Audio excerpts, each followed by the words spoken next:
หมายสูงพี่น้องผู้ปันแห้งสื่อข่าวเช่นมีเดียวเขาดังเสียงเนี่ยเนาะเมื่อใดก็เมียนงานในวันที่13เดือนธันวาคม2026ในเขาคุณดานเนอร์รายการข่าวตอนนี้ได้ก็เดี๋ยวตั้งข่าวเงาเกี่ยวกับไอ้ลอง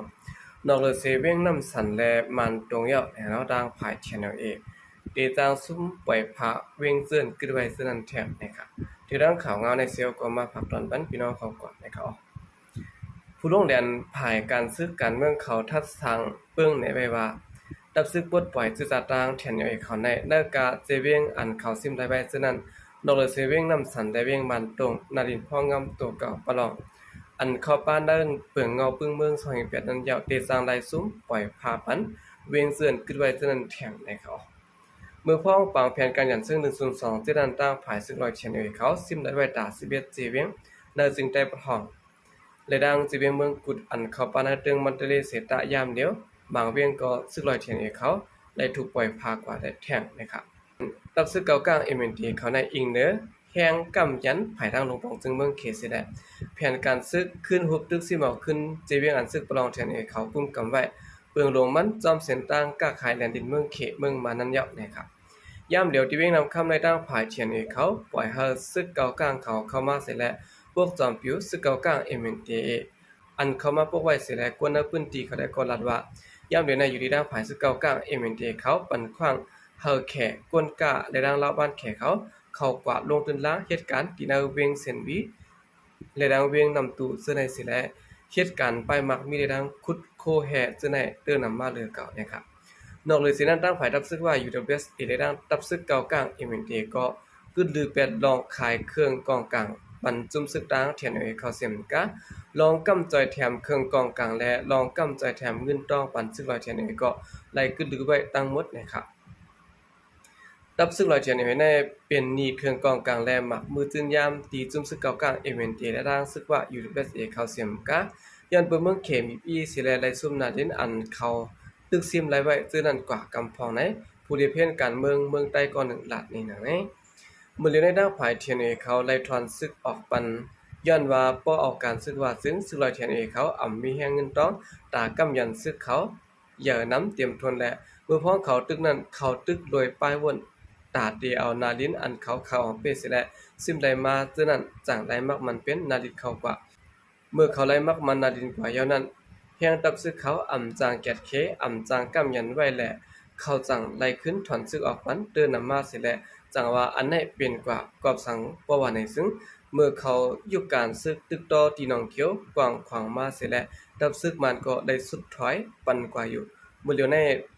ตาเขาที่ตึกต่อขึ้นนั้นมันเปลี่ยนรองหยาบอีกหนึ่งอยู่ย้อนว่าแค่มีบอีมายาวก็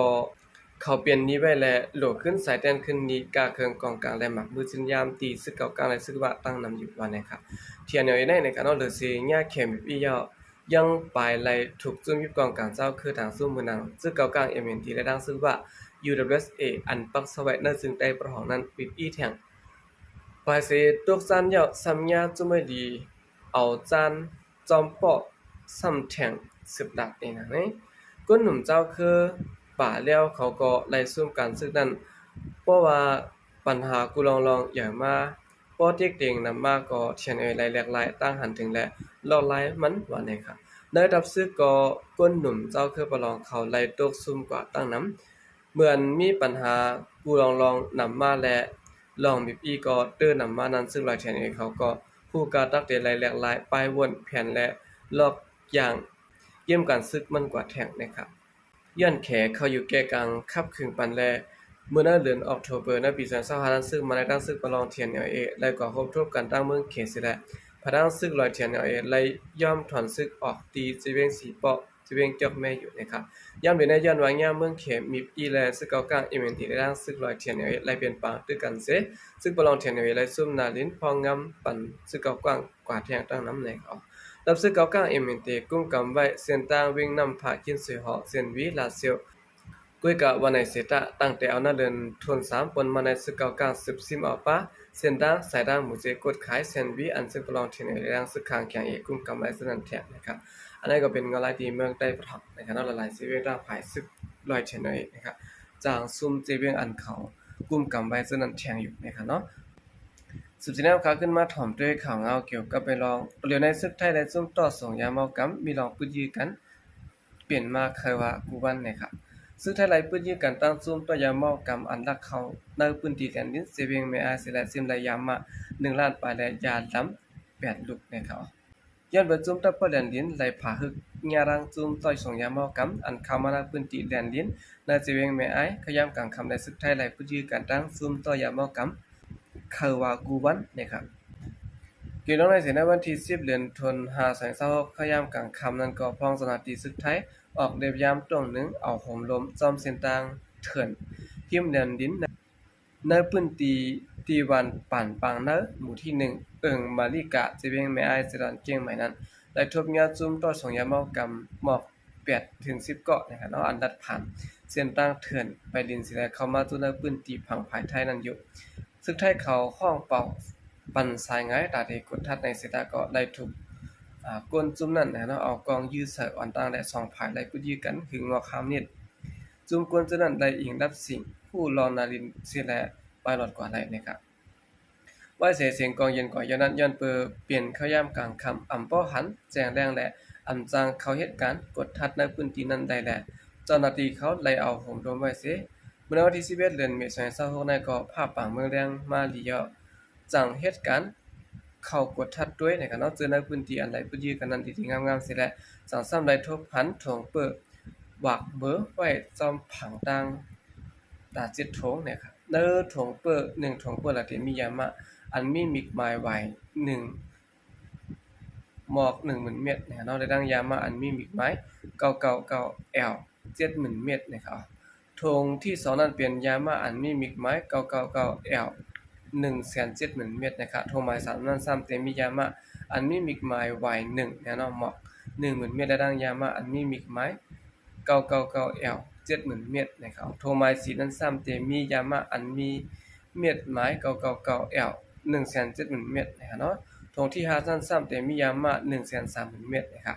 อันมีมิกหมาย12และยาล้ำลูก1จ้อย3ลูกยาล้ำแทง1ลูกมี1จ้อยปลายนะครับรวมน้ำหนักยาล้ำทั้งหมดมีอยู่หมอก4จ้อยอันนั้น4กิโลนะครับเนาะธงที่6นั้นแต่มียามะมิกหมาย12รวมกัน 140,000 เม็ดและยาลำ3ลูกนะครับ1ลูกแล้วแต่มีน้ำหนัก 1.35 กิโลกรัมนะครับน้ำหนักทั้งหมดแต่มีอยู่หมอก4กิโลกรัมโทรหมาย7นั้นแต่มียามิกหมาย12รวมกัน 130,000 เม็ดและดังยาลำ2ลูกนะครับ1ลูกแล้วแต่มีอยู่1กิโลเนาะน้ำหนักทั้งหมดแต่มีอยู่หมอก2กิโล7ขีดจังได๋นะครับผมยามาทั้งหมดที่มีอยู่1,80,000 เม็ดและดังยาลำ8ลูกนะครับผมน้ำหนักทั้งหมดที่มีอยู่10กิโลกรัมเนาะผมตั้งกองยามอันเฮ็ดเอาห้างกล้วยและหมากกองตัวนั้นเสียไว้นั้นก็ไหลขึ้นเอาสมมาปันภูมิบุญพรภายกดทัดติห้องผลิตแม่อ้ายตัดเดียวเรื่องซ้อมหนังไม้มีจึงมือมีนั่นอยู่นะครับอันนี้ก็เป็นเงารายทางฝ่ายศึกไทยเขานะครับเนาะ7K เรียบยามจำแดนดินและได้มีดองพื้นที่กันต่างจุ่มต่อยามเอากำเขากว่านะครับสืบเสนอข่าวขึ้นมาถ่อมด้วยข่าวเงาเกี่ยวกับไว้ลองว่าอะไรดังซึกมันเนี่ยเนาะเอาเขตเสื้อเหตุการณ์แก้แผ่นมอบปันขึ้นเมืองเขตนะครับผู้เดินมีในจุ่มซึกว่าจุ่มเมืองซึกเมืองลาอะไรดังจุ่มซึกมันติยับเอากวนเมืองเขตเนี่ยเนาะเซินเข้ามาเหตุการณ์หลอกเลียนกินเงินตั้งออนไลน์แก้แผ่นส่งมอบปันขึ้นตีลงปองจึงเมืองเขตเมื่อในวันที่11เดือนธันวาคม2526นะครับเข้ายามกลางนะซึ่งมันเอากวนเหตุการณ์แก้แผ่นกว่าส่งมอบปันในพื้นที่ลงปองจึงเมืองเขตที่ภาคตุคามเรียนลิ้นเมืองมันเมืองเขตกิกหลานมันเวงนะครับกลุ่มในพื้นที่ในจะเป็นหมู่เสรัดในว่าไหลหันเขาข้อคนเขตเจอนั้นกว่านางขับไว้นาพักตูคำแดนดินเขาเตอาบันทีเมืองเขตขึ้นนะครับเมื่อก่อนสงนั้นไหลหันป้าปลีกปราเครื่องกองกลางสิได้เอาผมรวมป้าไว้เขางอมไว้ขนาดตั้งนำได้ก็ได้มีหมอก70ก่อซะแน่นะครับซึ่งซึ่งว่าอยู่ในประเทศเอกก็เลยนำเอากวนเมืองเขตเฮ็ดการแก้แพ้นเจอติยอบเลยว่าเจอนั้นสมมาปันขึ้นที่ลงปองซึ่งเมืองเขตผมบ่ดังเครื่องจักรโคตรตื่นในการหลอกเก็บเงินต่างออนไลน์ซะแน่นะครับแล้ววันที่9เดือนตุลาคม2026นะครับเนาะซึ่งว่าปืนเผาออกเป็นทางการว่าร่วมมือกันตั้งซุ่มศึกเมืองลาว NTA สิแลติยับออกกวนเหตุการณ์แก้แพ้นติยับเลยไว้กวนเมืองเขต10เกาะคอมพิวเตอร์6ปาก11ลูกเนาะพล5ปาก35ลูกตัวดีแลนดินเมืองเขตเมืองลาวสิแลส่งมอบปันขึ้นตีลงพรซึ่งเมืองเขต เข้มดับดีงามนะครับจอมหนังนาลีกุนเผานั้นเปิงแจ้งในไว้ป้าว่านอกเหนือเสียก้นเมืองเขต10เกาะนั้นยังมีแทงกวนเจือนกว่าเหตุการณ์จอมเขาแทง78เกาะนะครับในวันที่8เดือนตุลาคม2026นั้นก็ติงยับไล่กวนเหตุการณ์แก้เพี้ยน18เกาะในจีเวียงไล่ขะเมืองไต้ปัจจันดังนั้นปรางกวนเจ้าคือเขต13เกาะและกวนเมืองมัน5เกาะนะครับในวันที่4เดือนธันวาคม2026นั้นก็ติงยับไล่กวนเมืองเขตปักเกาะไปกวนเมืองมัน20เกาะไปเจอเหตุการณ์แก้เพี้ยนอยู่ในจีเวียงต่างยันเมืองไต้ปอดหอมนะฮะยี่ดาวปาสตาร์ลิงเครื่องจักรไฟและคอมพิวเตอร์จึงจะในเขาแต่โหปี2026มาได้จุ่มซึกมันตั้งจุ่มซึกว่าจอมสหกลเมืองเขตเจอเหตุการณ์แก้เพี้ยนอยู่ในเมืองไต้ปอดหอมเมืองไต้ปอดจานและเมืองไต้ปอดออกตัวในเสร็จและจัดการตียับส่งมาปั่นขึ้นตีลงมาจากเมืองเขตขับตามกันมาใหญ่แฮงเด็ดๆนะครับอันนั้นก็เป็นข่าวเงานะครับเราตั้งฝ่ายซึกว่าในตั้งฝ่ายซึกมันก็ตียับเขตแก้เพี้ยนเสร็จและส่งมาปั่นเมืองเขตกำอีกำออดนะครับ